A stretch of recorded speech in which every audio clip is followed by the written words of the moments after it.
Brasil Cidadão. Sempre trazendo notícias da atualidade do Brasil e do mundo. Olá, bom dia. Eu sou Joel Scali e começa agora o Brasil Cidadão, um programa do Observatório do Terceiro Setor com a co-apresentação de Frank Valverde. Na pauta do programa de hoje, saúde pública na pandemia. A crise sanitária causada pela Covid-19 já vitimou mais de 440 mil brasileiros. No atual cenário, a chegada de uma terceira onda da pandemia vem sendo apontada por especialistas devido à baixa vacinação e à flexibilização das restrições de circulação. Para conversar sobre o assunto, nós vamos receber o professor Gonçalo Vecina Neto. Ele é médico e professor da Faculdade de Saúde Pública da Universidade de São Paulo e da Fundação Getúlio Vargas. Ricardo Caponeiro, médico oncologista do Hospital Alemão Oswaldo Cruz de São Paulo. Você vai conferir as notícias do mundo com o repórter Eleutério Guevani, da Rádio ONU, direto de Nova York. E os destaques do site do Observatório do Terceiro Setor com a Isabela Alves. Bom dia, Frank Valverde. Bom dia, Joel. Bom dia, Gonçalo, Ricardo e você que está em sintonia com o Brasil Cidadão. O seu destaque da semana, Frank? Meu destaque foi uma pesquisa que foi publicada agora, um estudo inédito da Universidade Federal do Rio de Janeiro, a famosa UFERJ. E ela diz o seguinte: o efeito Bolsonaro na pandemia. Olha só o que diz esse estudo, né? Ele foi feito em parceria com o Instituto Francês de Pesquisa e Desenvolvimento, o IRD. E ele diz que os municípios que tiveram, né, na eleição de 18, uma votação maior do Bolsonaro, foram os municípios que mais tiveram contaminação e que menos fizeram para o combate à pandemia. Ou seja, o negacionismo cresce nesse país, infelizmente. Né? Muito do combate à pandemia, né, ou do não combate à pandemia, tem que ser acreditado ao governo, mas uma parcela assim da população também não está fazendo a sua parte, né? E é curioso isso, né, que com 2 anos de governo já, para o terceiro ano, né, a gente vê todos os desmandos feitos na administração da pandemia, ainda há pessoas que apoiem essas atitudes negacionistas. É lamentável que o país esteja nesse atraso. Bom dia, professor Gonçalo. Seja muito bem-vindo ao Brasil Cidadão. Bom dia, é um prazer estar aqui com vocês e com os nossos telespectadores. Professor Gonçalo, o negacionismo já está apresentando sua conta, né? Quem apoiou o governo já tem um número maior de infectados e de mortes nesses municípios. É verdade, a gente tem visto alguns casos como esse. O que mais me impressionou recentemente foi o caso de Araraquara e São Carlos, né? Araraquara, o prefeito resolveu fazer um lockdown algumas semanas atrás, né, quando estava naquele pico daquela segunda onda, né, e estava uma mortalidade fantástica. E aí o prefeito resolveu fazer um lockdown bem planejado. E, de fato, ele fez um serviço bem planejado, mas ele tentou unir as cidades do entorno do município dele. E São Carlos, que fica a 40 quilômetros de Araraquara, tem um prefeito negacionista e falou: não, aqui nós não vamos fazer nada. Ele fez lá em Araraquara, a mortalidade caiu a 0, teve um sucesso fantástico. E aí, o que aconteceu? A cidade que tinha conseguido liberar os leitos de UTI do seu hospital, lá da Santa Casa, começou a encher com são carlenses. Ou seja, o desastre aconteceu em São Carlos e não em Araraquara, por causa do negacionismo. Então, eu não sei como trabalhar com essa questão do negacionismo, mas acho que a única forma é essa forma que nós estamos usando aqui agora. É informação, não tem outra saída. Nós temos que levar informação para a sociedade, para que a sociedade tenha mais ou menos uma noção do que é que funciona e do que não funciona e tentar arrumar explicações. Esta é uma doença que se espalha pelo contato. Então você encontra pessoas e ela se espalha. Então, nós temos que levar essa informação para a população. Bom dia, Ricardo Caponeiro. Seja novamente bem-vindo ao nosso programa. Muito obrigado, Joel. Bom dia a você, bom dia, Frank. É sempre um prazer estar aqui com vocês. É muito agradável poder participar desses programas. Caponeiro, você um dia imaginou passar por um momento como esse, negacionista, onde a ciência é questionada diariamente e o resultado é apresentado, né? Porque nós não estamos falando em tese dos livros, nós estamos falando de uma realidade que está diante de nós e as pessoas não percebem. Então, isso toca um ponto muito importante. A gente vive culpando governantes, né, que fez lockdown, não fez lockdown, mas, obviamente, assim, isso encontra eco numa população que falta esclarecimento, que falta cultura. Né? Se fosse só o presidente a negar e os outros todos fossem a favor da ciência, a gente não teria essa situação, né? Que encontra eco num povo que tem fake news e que acredita em remédios milagrosos, em medidas milagrosas, acha que isso é uma invenção que não vai continuar. A ciência sempre foi muito lenta para responder as questões, porque a metodologia científica é uma metodologia lenta. Então a gente precisa ter formas mais rápidas, embora com a crise do Covid as respostas foram bastante ágeis perto daquilo que a ciência demora para responder, mas assim, a lacuna que a ciência deixou de não dar uma resposta imediata fez surgir hidroxicloroquina, como a gente já fez outros programas, já falou da fosfetanolamina para curar câncer, né?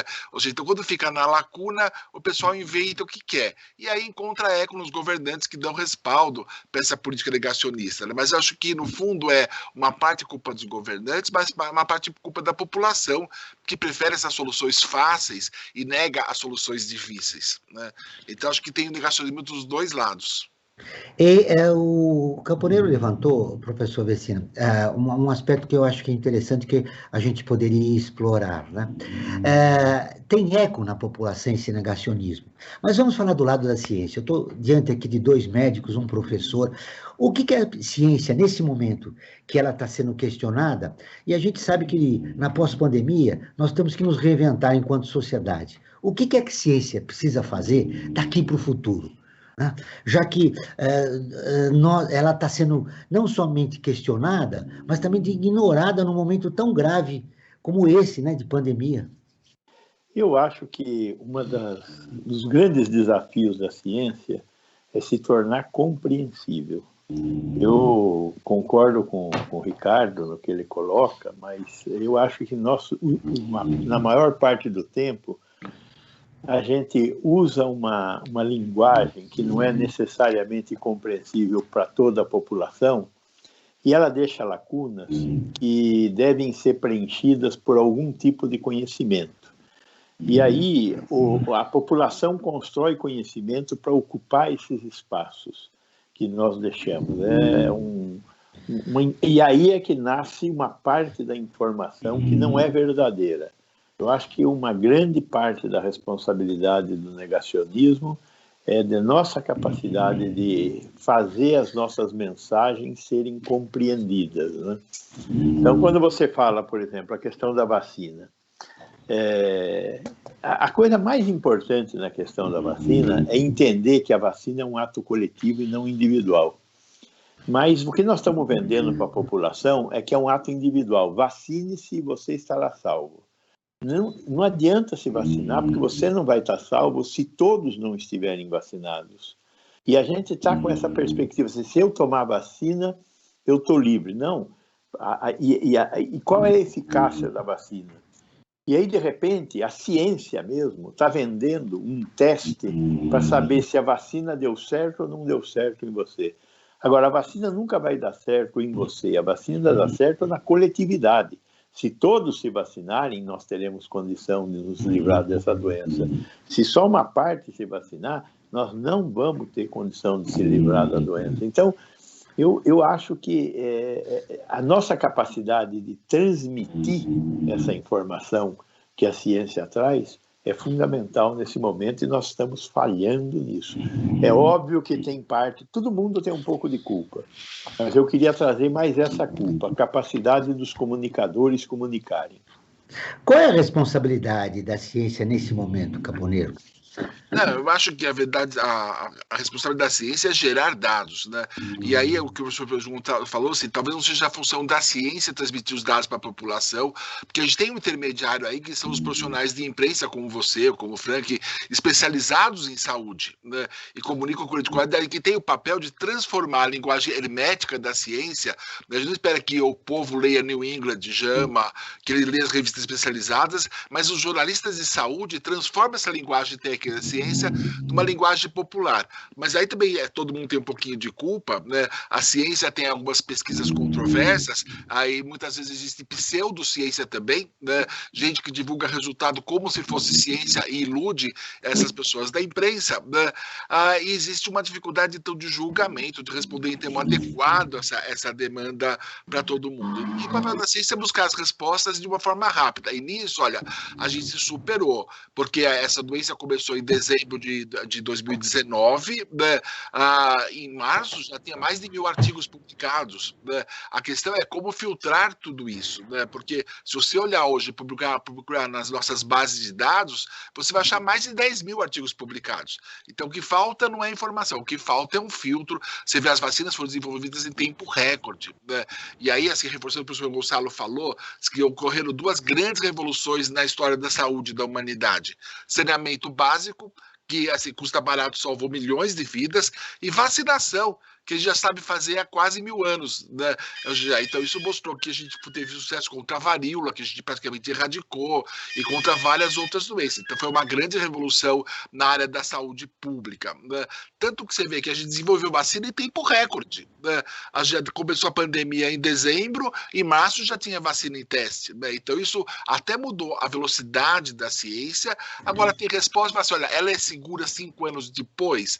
A gente não sabe, não tem 5 anos ainda. Então, pela própria natureza da ciência, a gente sempre deixa respostas em aberto. Então, a gente diz assim, a característica da ciência é que para cada pergunta que você recebe, que você responde, você tem 3 perguntas adicionais para responder.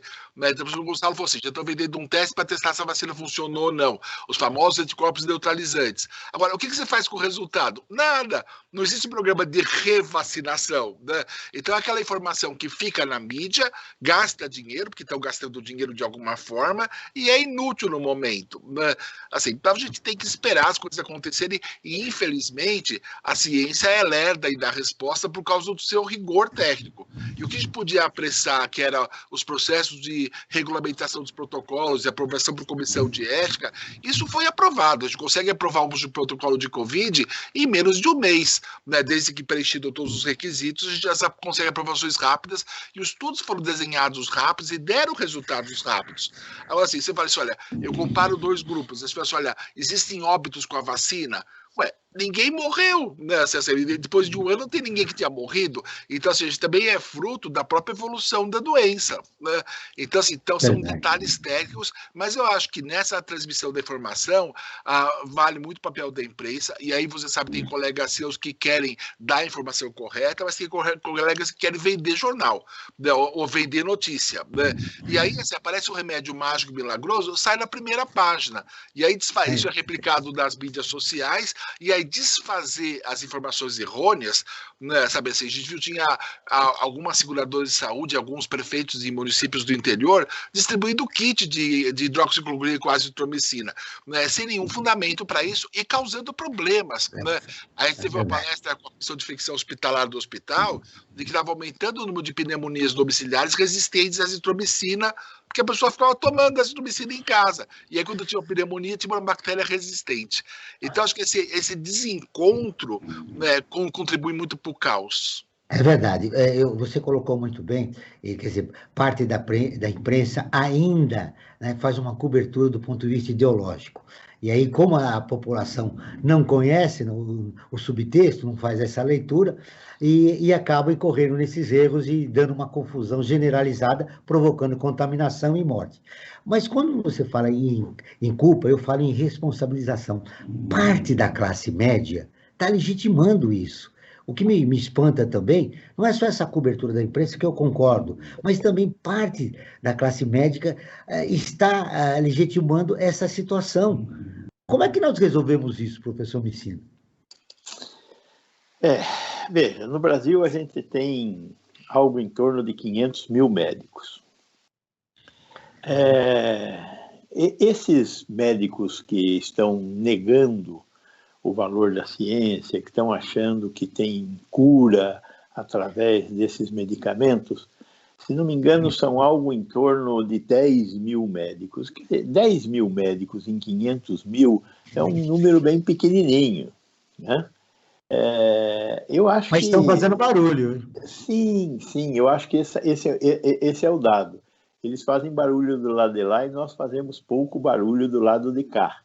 Nós temos que aumentar a nossa capacidade de fazer barulho por um lado.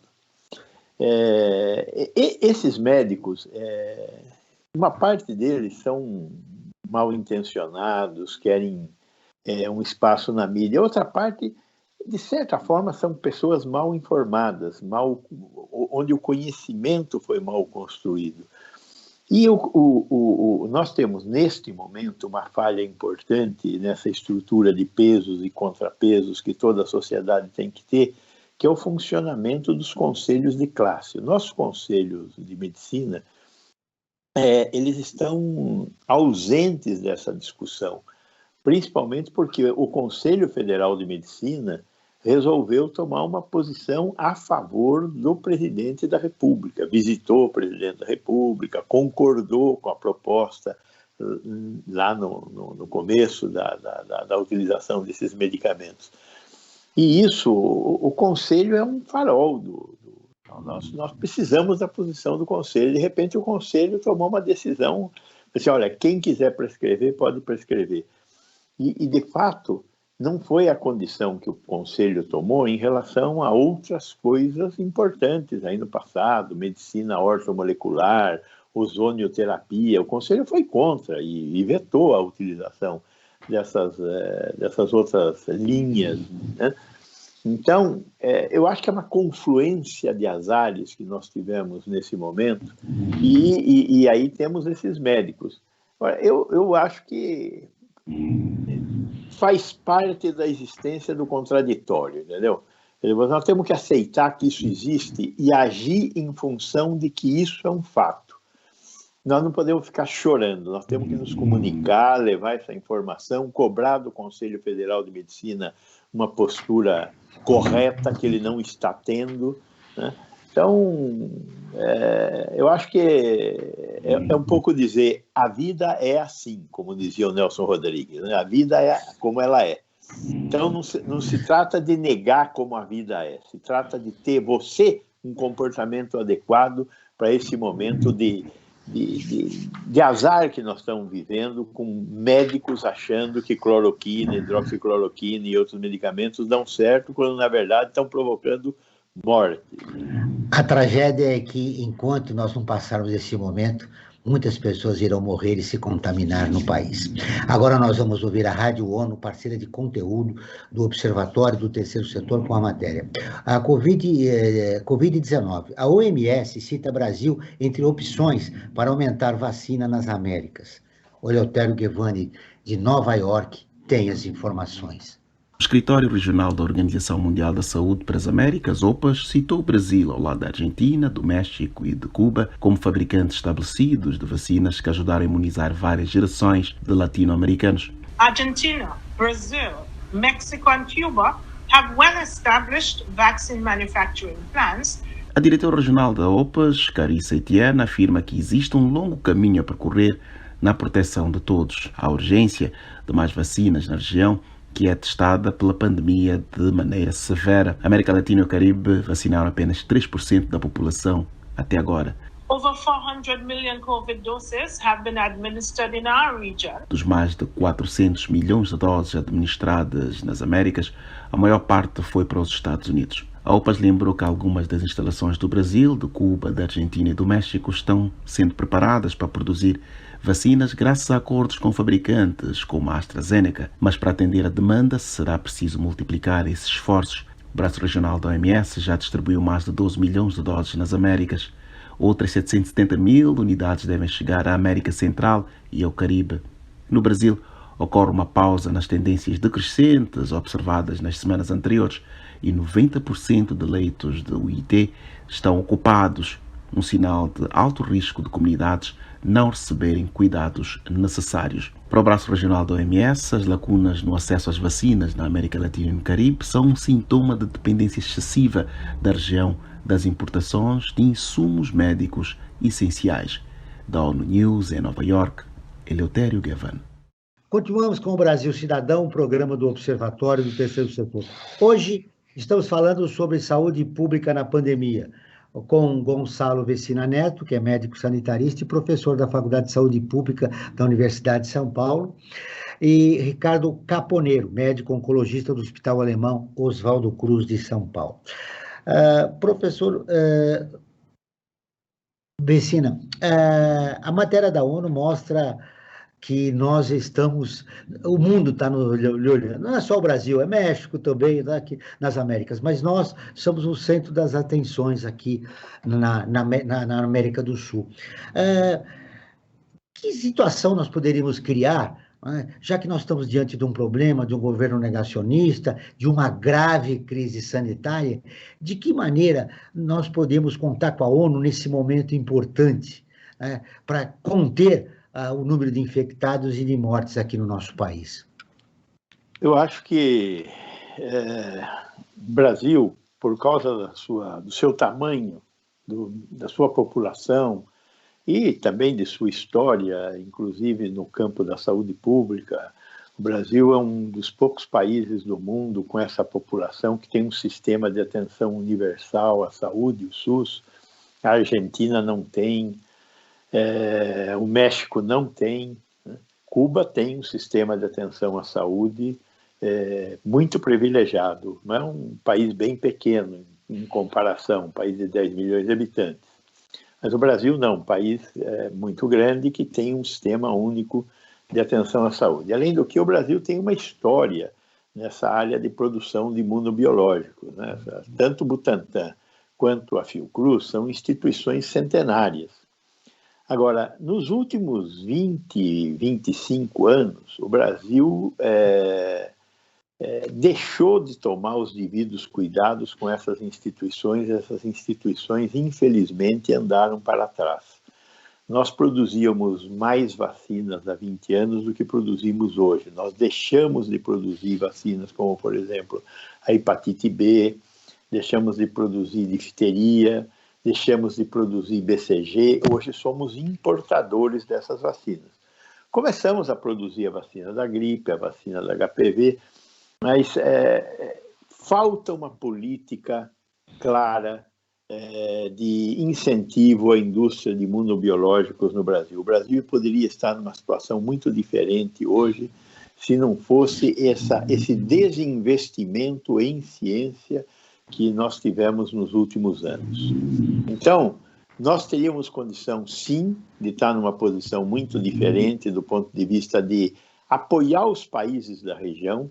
A Argentina é um país que passa por uma crise semelhante à que o Brasil passa. A Argentina também teve uma indústria de biotecnológicos mais importante, só que as crises recentes da economia argentina destruíram parte dessa capacidade de produção de imunobiológicos.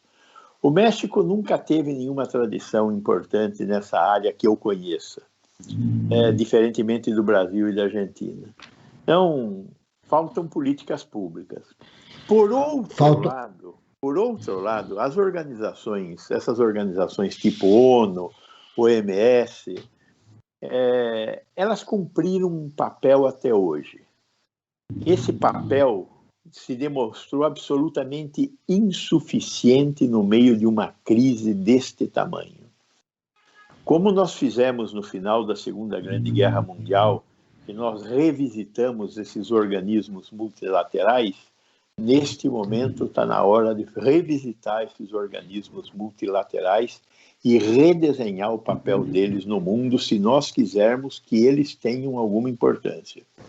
Não há a menor dúvida que sem organismos multilaterais que produzam políticas globais, nós não conseguiremos enfrentar crises como esta e, pior, a crise que está por vir por conta do aumento da temperatura da Terra. Se nós não conseguimos ter organismos multilaterais um pouco mais capacitados a gerar uma resposta, nós vamos ter desastres muito grandes. Mas, para isso, o mundo tem que criar novos consensos. Porque num mundo como esse que nós estamos vivendo, cheio de negacionistas, criar consensos é bastante mais difícil. Veja essa questão da quebra de patentes que nós estamos observando agora, não é? Caponeiro, você concorda com a crítica que foi colocada agora em relação a esses organismos internacionais? Absolutamente, acho que está totalmente certo, e a gente viu isso quando o governo Trump ameaçou sair da Organização Mundial de Saúde, né, disse que não interessava para os Estados Unidos, e o que a gente tem visto na política internacional agora é um movimento com a Inglaterra saindo da União Europeia, os Estados Unidos querendo fazer a campanha de que nós vamos recuperar nosso lugar do mundo, né, com a individualidade do americano. Então existe uma tendência, dessa tendência que foi de globalização, o que a gente tem visto agora é uma tendência de individualização de novo, o que dificulta essas políticas, como o Gonçalo Vecino falou, né? Então assim, foram muito esvaziadas essas instituições, e com certeza ele está correto em dizer as pessoas repensadas, porque assim, simplesmente as pessoas que mandam ou que dão mais dinheiro falam, não quero mais brincar disso, né, vocês que se virem aí, e aí perde a função, né, perde o poder de fazer isso. Na verdade, as pesquisas estão direcionadas pelos interesses econômicos, né? Se esquece o projeto coletivo do planeta e de países, né? Como o Brasil, que é um país em processo de desenvolvimento. O Franklin Valverde tem umas informações e umas enquetes para nos contar aqui no programa de hoje. Franklin. É verdade, Joel. Primeiro eu quero falar sobre a linha aberta, direta, que nós temos com os nossos e as nossas ouvintes, né? Nós temos um canal de comunicação direto através do WhatsApp, né? E eu dou o número e espero que vocês anotem o número. Prefixo 11 aqui de São Paulo, 988512317. Repito, 988512317, prefixo 11 aqui de São Paulo. É um canal aberto, no qual vocês podem fazer suas críticas, fazer seus comentários, sugerir pautas, enfim, esse canal aberto está à disposição de todos e todas. E a cada programa nós fazemos uma enquete, né, a respeito do tema do programa, ou algum tema bastante correlato com relação a ele. E a enquete que nós fizemos para o programa de hoje, ela fez a seguinte pergunta para os nossos e as nossas ouvintes, que é o seguinte: você está conseguindo marcar ou fazer consultas no SUS durante a pandemia? E olha só o resultado. 32% disse que sim, no entanto, 68% das pessoas disseram que não. Então eu coloco a questão aqui, tanto para o doutor Gonçalo como para o doutor Ricardo, a respeito dessa questão. Qual o perigo e o risco de as pessoas, por medo da Covid, não fazerem as suas consultas de rotina, digamos assim, ou preventivas, e até aquelas de acompanhamento, já quem tem algum problema, alguma comorbidade ou uma doença já anterior à pandemia. Como é que fica esse quadro, doutor Gonçalo, diante desse medo das pessoas de contrair o Covid e se esquecem das outras doenças?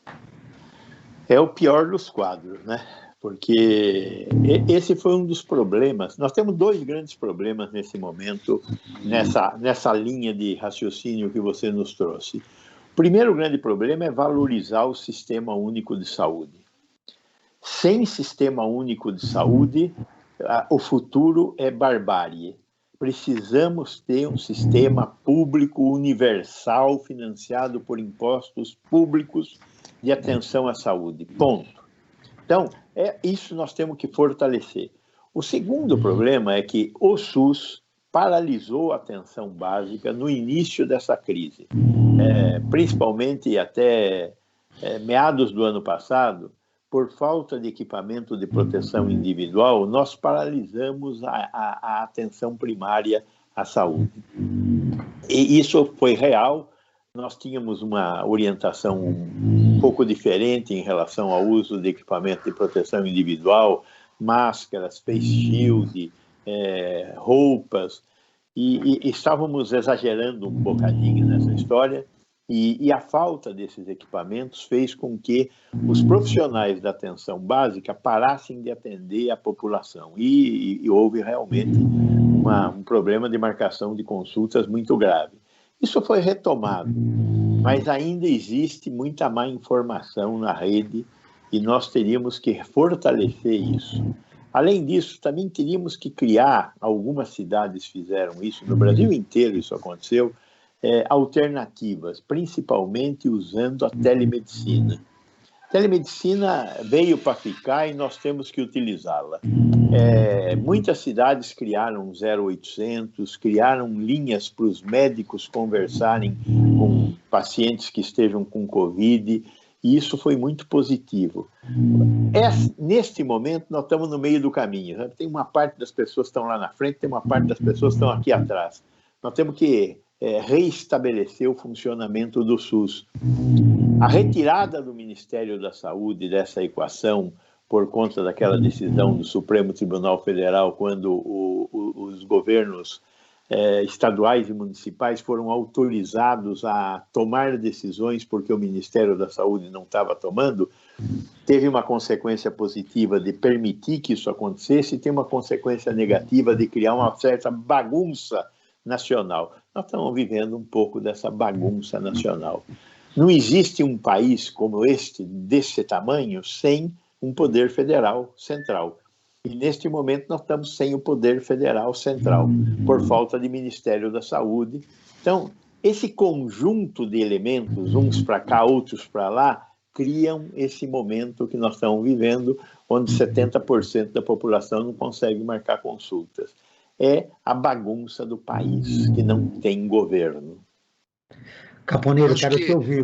O que preocupa com relação a esse dado, assim, todo dado é parcial, né? Essa estatística que o Franklin mostrou, que 68% não consegue marcar os exames, mas assim, é igual a história do desemprego, né? Eles contam quem está tentando marcar, mas a gente tem uma parcela da população que não está marcando porque ela não quer marcar.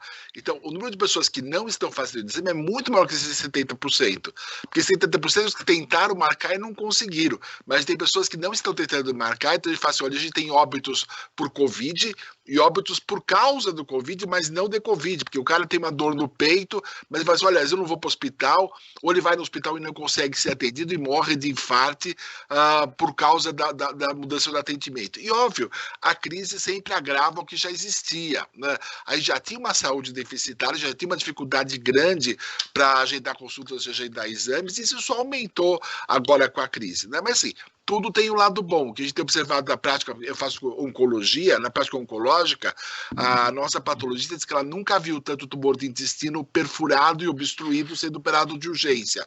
Mas, por outro lado, nunca se diagnosticou tanto nódulo pulmonar, porque a pessoa vai no pronto achando que está com Covid, faz uma chapa do pulmão e acha um nódulo pulmonar.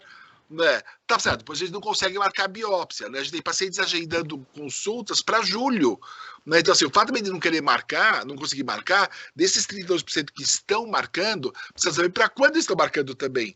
Porque tem gente marcando consulta oncológica para daqui 2, 3 meses, o que absolutamente não é adequado. A gente já brigava antes da crise pela lei dos 60 dias, pela lei dos 30 dias do diagnóstico. Você sabe que essa briga por diagnóstico mais precoce sempre existiu, mas ela é muito maior agora, né? E o mês passado, no auge do segundo pico, estavam com cirurgia suspensa, estava adiando cirurgia. A gente começou a tratar câncer de próstata e câncer de mama pré-operatoriamente para aguardar para fazer a cirurgia no momento mais seguro. Então, acho que teve impacto em todas as áreas, diabéticos mal controlados, né, porque não tinham mais como fazer seus exames de rotina. Então, acho que acabou tendo reflexo na saúde como um todo. E, obviamente, assim, e foi o que o professor Gonçalo falou, assim, a gente já tinha uma saúde deficitária, uma saúde com muitos problemas, né? Esse dinheiro teve que ser usado para comprar equipamento, para comprar a vacina, para comprar outras coisas. Então, assim, da onde saiu esse dinheiro? Daquilo que a gente já não tinha, né? Então, se já era deficitário para fazer o atendimento geral, ficou mais deficitário ainda.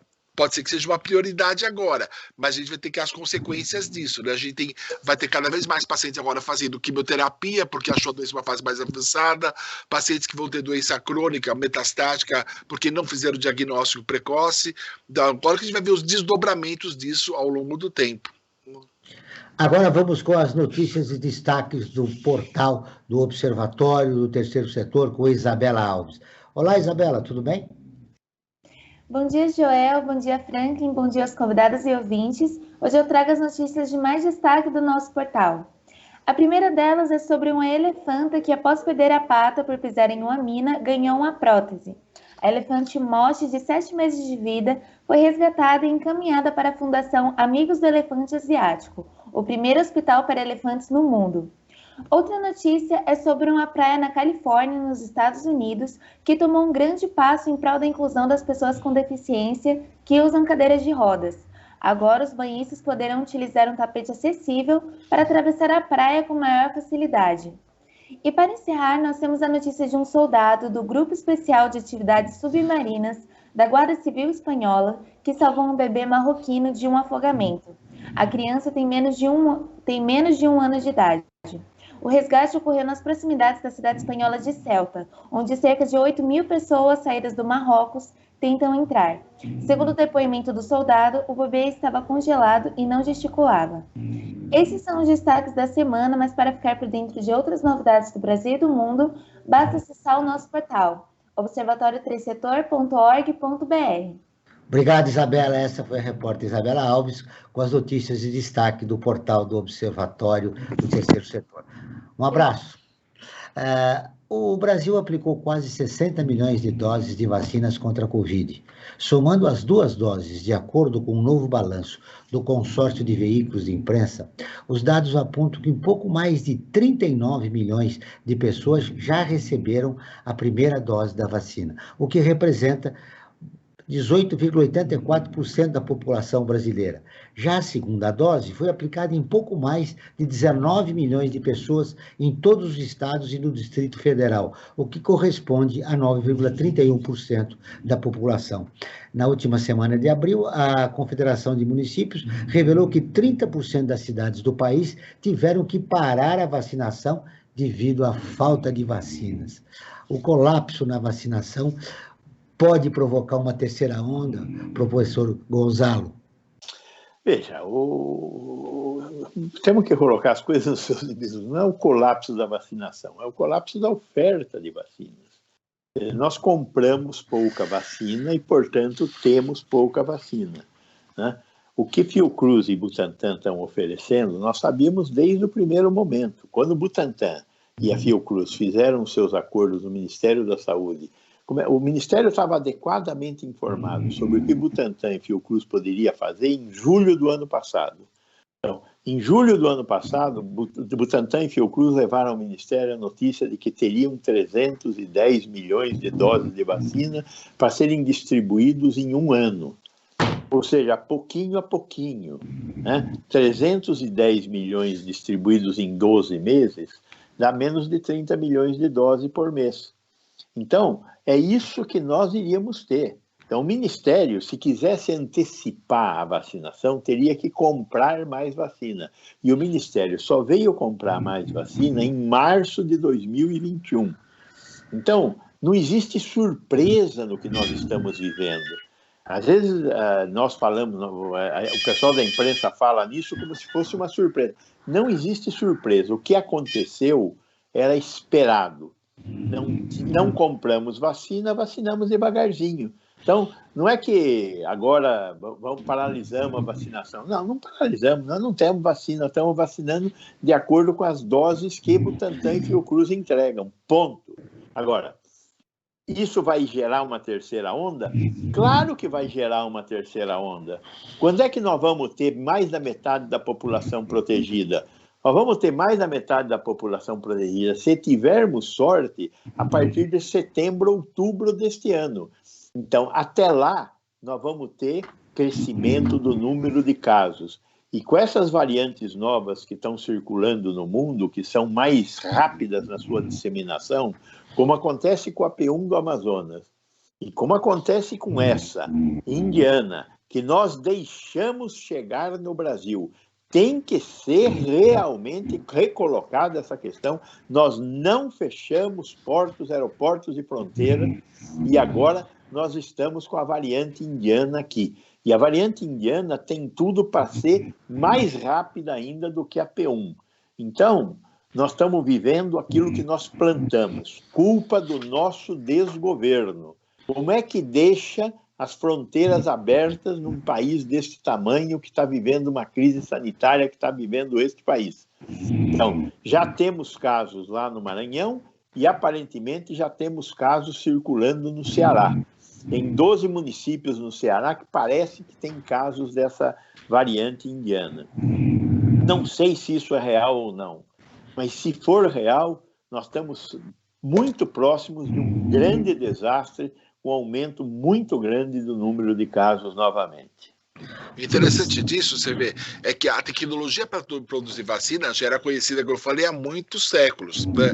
A gente sabe fazer vacina. Tanto é que a gente fez rapidamente 8 vacinas de vários tipos diferentes para serem testadas. Né? Então, o problema não estava na capacidade técnica de produzir a vacina, como demorou para a vacina da AIDS, né, que nem tem ainda, que tem uma dificuldade técnica de produção. Aqui a vacina era de fácil produção, mas a gente sabia desde o começo que os grandes desafios era produzir quantidade suficiente para o mundo, porque nem o laboratório mais bem equipado do mundo tem condições de produzir bilhões de vacinas de um dia para o outro. Ninguém tem nem como estocar essas vacinas que eram estocadas refrigeradas. Né?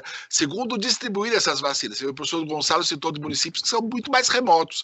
É fácil distribuir as capitais, mas e aquelas cidades do Amazonas, do sertão da Bahia, do Piauí, como é que vai chegar lá a vacina em algumas pessoas refrigeradas? Né?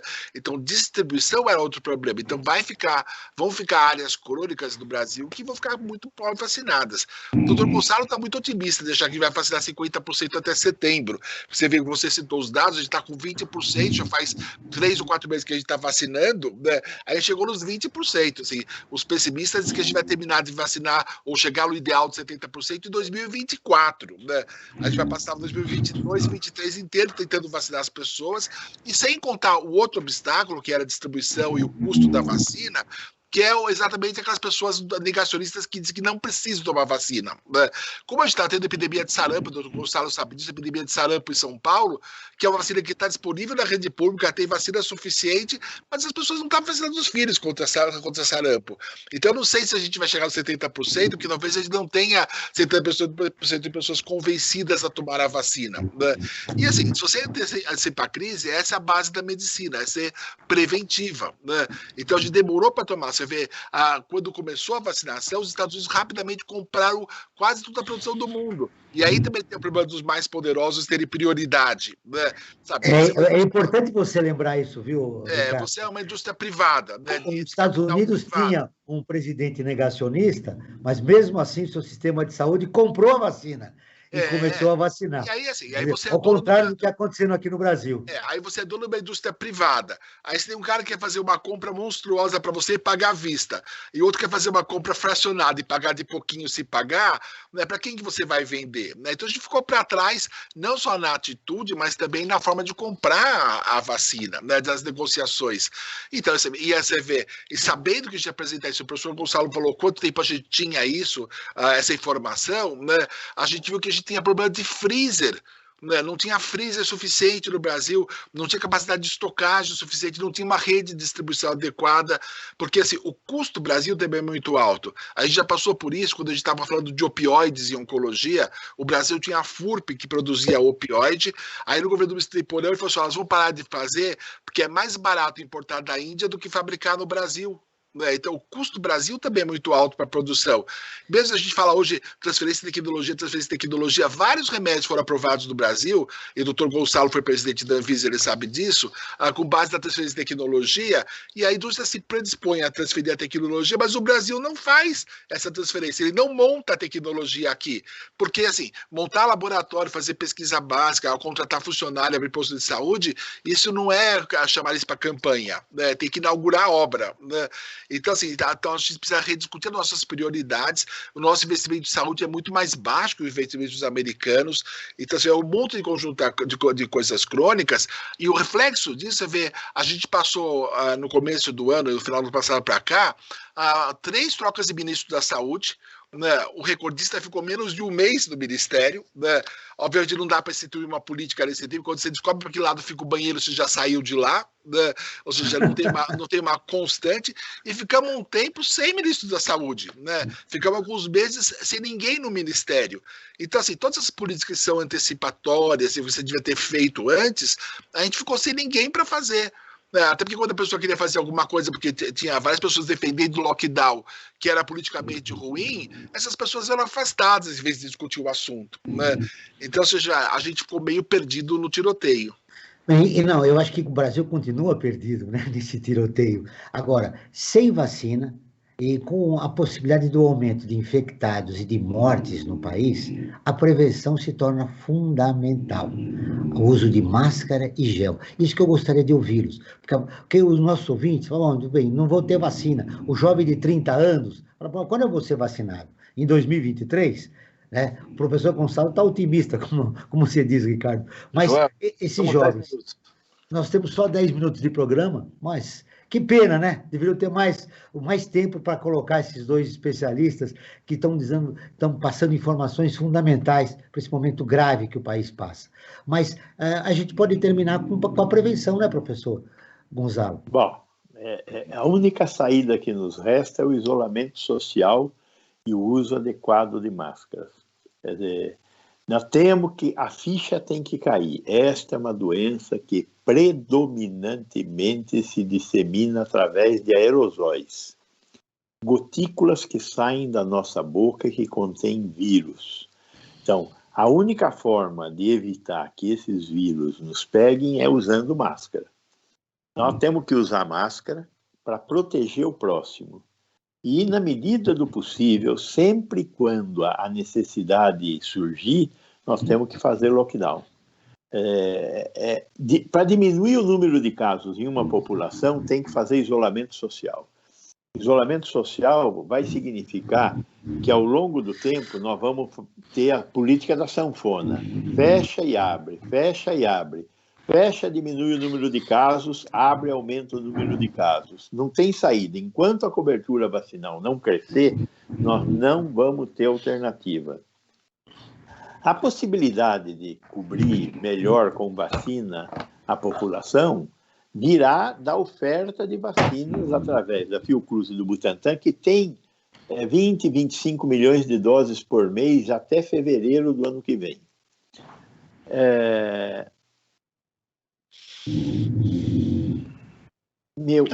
Eu saí. Por favor. Então, deixa eu comentar assim. Também é importante saber que assim. Ricardo, eu queria deixa eu terminar com relação a isso.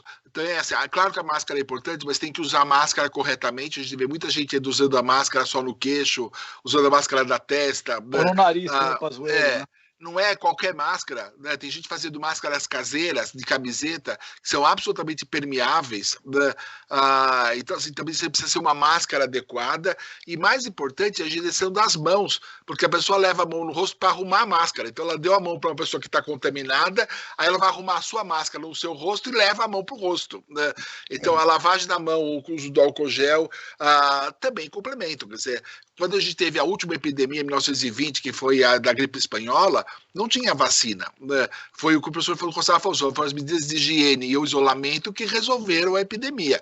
Né? Você veja, então, assim, a vacina ajuda muito. Ótimo, ela ajuda muito, mas como usar a máscara e o gel que você o tipo de máscara, a higienização das mãos, tudo isso. Agora, eu quero a palavra de vocês dois rapidamente a respeito da utilização de remédios sem comprovação científica. Está se proliferando no país. Eu tenho uma pesquisa aqui, que não vai dar tempo para ler, feita pelo Datafolha, que revelou que um número expressivo da população está usando remédio por conta própria. Com efeitos colaterais importantes, né? E assim, a gente tem vários pacientes que estão internados no hospital e falam assim, doutor, como é que eu tive Covid, vou ter que internar se eu estava tomando coquetel, né? Então, dá a sensação de falsa segurança. Ele acha que ele tomou o remédio, então ele não precisa mais fazer isolamento, ele não precisa mais usar máscara, ele já tomou o remédio. Então, assim, é ruim porque dá a sensação de falsa segurança e tem efeitos colaterais, como eu falei, a gente está tendo pneumonia resistente à azitromicina pelo uso indiscriminado de azitromicina, né? Mas o que me preocupa mais é a sensação de falsa segurança, que a partir daí ele acha que pode fazer tudo que ele já tomou o coquetel. Muito bem. No encerramento do nosso programa, infelizmente a conversa com vocês foi muito boa e passa rápido esse tempo. Numa frase, professor Gonçalo, o seu maior medo diante dessa realidade que vivemos no país? O meu maior medo é que a gente esqueça tudo isso que nós vivemos. Porque se nós esquecermos, nós não seremos capazes de construir um futuro melhor. Para construir um futuro melhor, nós temos que ter a consciência do que vivemos e de onde erramos. Por isso, espero que nós não esqueçamos tudo que passamos nestes 2 anos. O seu maior medo, Ricardo? a gente está no ano de eleições, né? E as pessoas esquecem o passado e votam de acordo com as ideias mais esdrúxulas possíveis. E a gente já mostrou isso ao longo das várias eleições que a gente teve até o momento, que a gente ainda não aprendeu a votar. Então, meu maior medo é que a gente continue sem aprender a votar e continue escolhendo os governantes errados. Frank Valverde, um destaque final do nosso programa. Vou fazer uma síntese do que o Dr. Gonçalo e o Dr. Ricardo disseram. Nós temos que ter consciência, não esquecer do que a história que passou e aprender com ela para não cometer os mesmos erros que foram cometidos em 18. O Brasil Cidadão está terminando. Agradeço a presença de Gonzalo Vecina Neto, médico sanitarista e professor da Faculdade de Saúde Pública da Universidade de São Paulo e da FGV. Ricardo Caponeiro, médico oncologista do Hospital Alemão Oswaldo Cruz, de São Paulo. Esse programa foi produzido pela equipe do Observatório do Terceiro Setor. Na próxima quinta-feira, acompanhe nosso programa, Observatório na Brasil Atual. Na pauta do programa, vítimas da pandemia, violência contra crianças e adolescentes. Não perca. E ficamos por aqui, sempre na luta por uma sociedade mais justa, solidária, sustentável e tolerante.